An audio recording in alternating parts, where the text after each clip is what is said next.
ഞാൻ ധനജയോട് പറഞ്ഞത് എൻ്റെ പഴയ സിനിമയിൽ ഒരു സാധനം കൊണ്ടുവരില്ലേ, പുതിയതെന്തെങ്കിലും കാണിക്കുന്ന പറഞ്ഞുകൊണ്ടിരുന്നത്. ഞാനങ്ങനെ ചിന്തിച്ചിട്ടില്ല.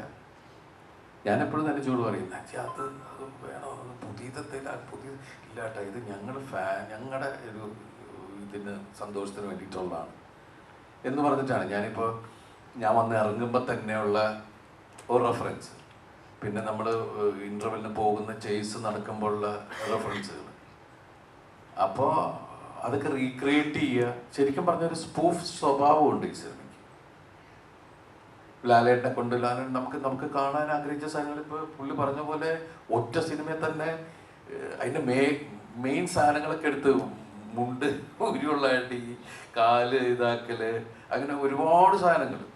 പിന്നെ ഇതൊരു ലാലേട്ടൻ തന്നെ പറഞ്ഞ സാധനം, ഇതൊരു എന്താ പറയുക, ഒരു വെറുതെ ഹൈപ്പ് ഉണ്ടാക്കുക എന്ന് പറയുക. അതാണ് തുമ്മുമ്പയ്ക്കും മണ്ണൊക്കെ ഇങ്ങനെ എയറിലേക്ക് പോകുക. സാധാരണ അങ്ങനെ അല്ലേ, അഭിനയിച്ചുകൊണ്ടിരുന്ന് കഴിഞ്ഞിട്ട് പല സംഗതി എടാ ഇങ്ങനെയൊക്കെ ആരെങ്കിലും ഉണ്ടാവൂടാ, ഇത് നമ്മൾ ചോദിക്കും എന്ത് മനുഷ്യന്മാരല്ലേ അത് എന്നൊക്കെ ചോദിച്ചിട്ട്. കാരണം നമ്മളിപ്പുറത്ത് വേറെ തരത്തിൽ അതിനെ എൻജോയ് ചെയ്ത് നമ്മൾ തന്നെ അതിനെ ക്രിട്ടിസൈസ് ചെയ്ത് വേറൊരു ലോകമാണ് ഇങ്ങനെ കുറേ ആൾക്കാർ. പിന്നെ ഇതിൻ്റെ വെച്ചാൽ സ്ക്രിപ്റ്റ് എന്ന് വെച്ചാൽ കുറേയൊക്കെ ഇപ്പോഴത്തെ ഒരു വേർഷനിൽ ആൾക്കാർക്ക് കൂടുതൽ ബുദ്ധി എന്ന് പറയുന്ന ഒരു സാധനത്തെ കുറിച്ച് ഒരുപാട് ക്ലാരിറ്റി കൊടുക്കണ്ട. അത് ജനത്തിന് ഇപ്പം നന്നായിട്ട് മനസ്സിലാവാതെ ഇങ്ങനെയാണ് കണക്റ്റഡ്.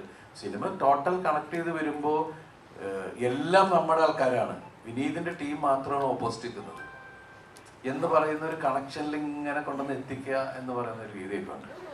അപ്പോൾ ആ സ്പൂൺ ഫീഡിങ് അങ്ങനെയുള്ള സാധനങ്ങളൊക്കെ മാറ്റി നിർത്തിയിട്ടാണ് പിന്നെ ഇപ്പം നിങ്ങൾ കണ്ട സിനിമയിലേക്ക് എത്തിയത്.